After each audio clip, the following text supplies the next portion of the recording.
Hello, welcome back to the channel. Today we are going to be continuing the series on what if Spider-Man was in My Hero Academia. This is part 7, so if you haven't seen the previous part, go check that out. It'll be in the description below. But without further ado, let's hop right into part 7. Some time had passed since the incident with the League of Villains, and Class 1A was about to take their Provisional Hero Licensing exam. However, before the class takes them, Class 1A will be creating or working on their special moves. At the TDL, Peter notices that Deku is thinking hard. Being the kind guy he is, Peter asks if he can help with anything. Deku, in relief, replies by asking him if he can teach some fighting techniques involving the legs. Peter asks Mr. Aizawa if it's alright, upon which he agrees, and Deku and Peter move to their own little section of the TDL, in which Peter teaches Deku some things he picked up from online and some techniques Peter was taught by Mirko. Later, Ectoplasm would come up to the two and ask if Peter had come up with something. Peter replies by telling Ectoplasm that he can't really do any special moves, but rather intricate combos with his tech that he's developed with Power Loader. Later, while Deku, Uraraka, and Tenya are getting their upgrades, Peter walks in and grabs a case of tech from Power Loader. Confused by this, Deku asks what's inside, but is shut down as Peter says it's a secret. Before the class knows it, it's the day of the Provisional Hero Licensing exam. The competition starts, and like in canon, Bakugo, Kirishima, and Kaminari split off from the group, as well as Shoto does. While walking closer to the middle, Peter's senses go off, and before he has time to warn everyone, the class is split up. Peter, walking aimlessly, manages to meet with the Yorozu, which he doesn't mind. They then see Jiro, Asui, and Shoji. They walk into an empty building to then be met by traps left and right. Then slowly the students are slowly being picked off one by one due to the strategy from Intelli. Peter then comes up with a plan, and as Intelli has believed to have won, he quickly jumps out and webs her and her goons up.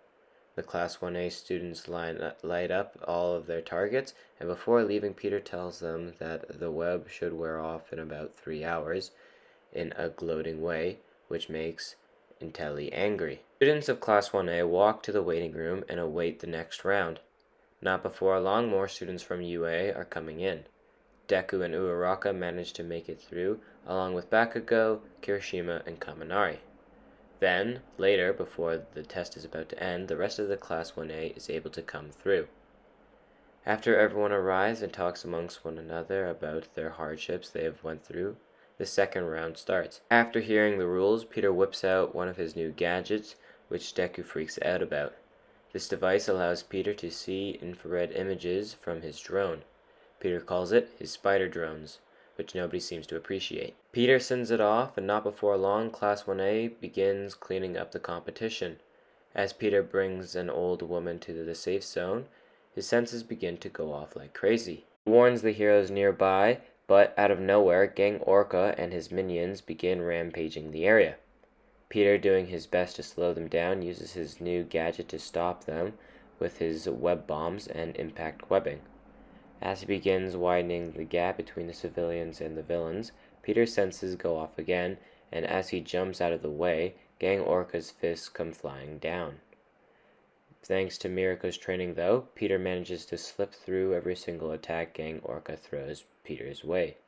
Then Shoto appears, telling Peter he can handle it. Shoto and Yorashi have their battle, and while this is going on, Peter webs up all of the villains that got past him. Suddenly, the horn goes off and the test ends. Everyone is then sent back to the change rooms to await their results. On the stadium floor, students look for their scores vigorously. Then Peter sees his name, and he rejoices. When everyone gets their individual grades, Deku's would go up from before, as he had less people to work with in the first round. For Peter's, he would finish with a 90 out of 100, as he was able to think quickly in dire situations and work well with his teammates and other students from other schools. The day would end with Bakugo and Deku fighting. However, I think this time Deku is going to be a bit more comfortable in their fight, and so it goes to a draw. Some time would pass, and after Deku's sentence was up, Class 1A was introduced to the work studies and the Big Three. Anyways, that's going to do it for this video, guys. Thank you guys for watching. Please comment, like, subscribe, all of that stuff. It really helps the channel out, really motivates me to do more and all of that, the whole shebang. And yeah, I'll see you guys next time. Take care and peace.